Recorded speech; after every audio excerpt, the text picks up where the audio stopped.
Shalom, selamat pagi Bapak Ibu serta saudara yang dikasihi oleh Tuhan. Kiranya berkat, damai sejahtera dan sukacita dari Tuhan Yesus Kristus senantiasa menyertai kita sekalian. Sebelum kita mendengarkan firman Tuhan dan renungan, marilah kita berdoa.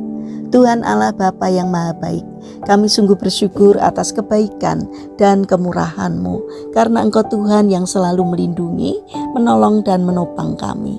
Terima kasih atas setiap kebaikan-Mu ya Tuhan. Jika saat ini kami akan mendengarkan firman-Mu, urapilah kami dengan Roh Kudus-Mu agar kami dapat mengerti dan memahami apa yang Tuhan sampaikan kepada kami, agar karakter dan iman kami semakin hari semakin bertumbuh di dalam Engkau dan semakin berkenan di hati-Mu. Terima kasih Tuhan, di dalam nama Tuhan Yesus Kristus kami sambut berkat firman-Mu. Amin.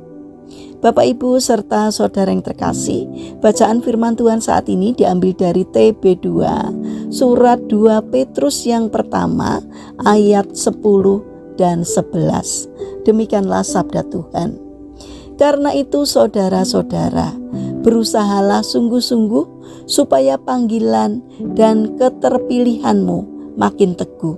Sebab jikalau kamu melakukannya, kamu tidak akan pernah tersandung. Dengan demikian kepada kamu akan disediakan seluas-luasnya jalan untuk memasuki kerajaan kekal, yaitu kerajaan Tuhan dan Juru Selamat kita, Yesus Kristus. Tema renungan kita saat ini adalah Quo Vadis Tuhan, meneguhkan panggilan di tengah tantangan. Bapak Ibu serta saudara yang terkasih, ada ungkapan dari bahasa Latin, Quo Vadis Domain, adalah kalimat yang sangat terkenal dalam sejarah kekristenan. Kisah ini terjadi sekitar tahun 60-an Masehi di masa pemerintahan Kaisar Nero, Kaisar Romawi yang dikenal sangat kejam terhadap orang-orang Kristen. Pada masa itu penganiayaan dilakukan dengan cara-cara yang tidak manusiawi. Orang Kristen diserahkan kepada binatang buas, dipaksa bertarung sebagai gladiator, bahkan dibakar hidup-hidup untuk menerangi taman istana Nero pada malam hari. Di tengah situasi yang mengerikan itu, Rasul Petrus melayani jemaat di Roma. Melihat bahaya yang mengancam nyawanya, para pengikut Petrus memintanya untuk melarikan diri demi keselamatan dirinya. Petrus pun menuruti permintaan itu dan meninggalkan Roma. Namun ketika ia tiba di pinggiran kota Roma, di jalan Via Appia Antica, Petrus mengalami peristiwa yang mengubah hidupnya. Ia melihat penampakan Yesus dan dengan gemetar ia bertanya, Quo Vadis Domain, Tuhan, kemanakah engkau pergi? Yesus menjawab, aku pergi ke Roma untuk disalibkan kedua kalinya. Jawaban itu menusuk hati Petrus. Ia sadar bahwa dirinya sedang lari dari panggilan dan tanggung jawab yang Tuhan percayakan. Dengan penuh penyesalan, Petrus menangis, meminta ampun, lalu berbalik arah kembali ke Roma.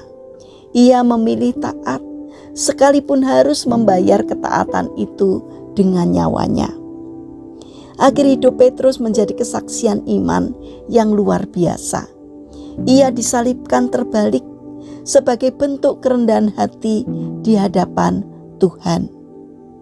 Bapak Ibu serta saudara yang terkasih, renungan ini mengingatkan kepada kita akan panggilan Tuhan atas hidup kita masing-masing. Mungkin kita pernah lelah, takut, atau bahkan menjauh dari panggilan itu.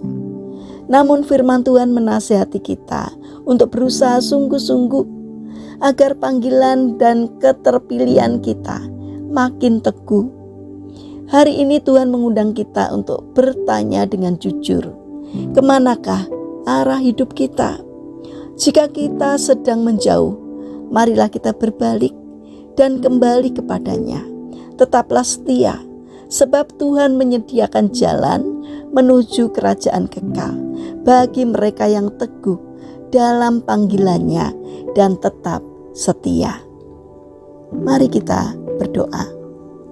Terima kasih Tuhan Yesus atas firman-Mu. Engkau mengingatkan kami atas panggilan-Mu di dalam hidup kami. Ampuni kami jika kami pernah lari atau ragu mengikuti Engkau. Kuatkan dan teguhkanlah hati kami untuk setia, sekalipun banyak tantangan di depan. Kami mau kembali dan berjalan sesuai kehendak-Mu. Terima kasih Bapa. Saat ini kami teringat untuk saudara-saudara kami yang mengalami sakit atau lemah fisik. Kiranya Tuhan berbelas kasih untuk menjamah dan menyembuhkannya. Saat ini kami berdoa untuk pemerintahan bangsa dan negara kami. Kami berdoa untuk pemimpin bangsa kami. Berikanlah hikmat-Mu kepada Bapak Presiden dan juga para pejabat pemerintahan, agar di dalam menjalankan tugasnya takut akan Engkau, sehingga apapun yang dikerjakannya taat kepada Tuhan. Saat ini kami ingin menyerahkan seluruh aktivitas kami hari ini ke dalam tangan-Mu.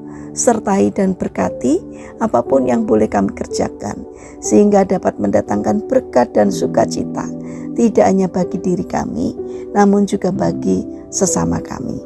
Terima kasih Bapa, kiranya Tuhan senantiasa membimbing kami, sehingga apa yang kami kerjakan boleh berkenan di hadapan-Mu. Terima kasih Tuhan, di dalam nama Tuhan Yesus Kristus, Tuhan dan Juru Selamat kami yang hidup, kami berdoa. Amin. Puji Tuhan Bapak Ibu serta saudara yang terkasih, selamat hari Minggu, selamat beribadah. Kiranya firman Tuhan dan renungan hari ini dapat menjadi berkat bagi kita semua. Haleluya.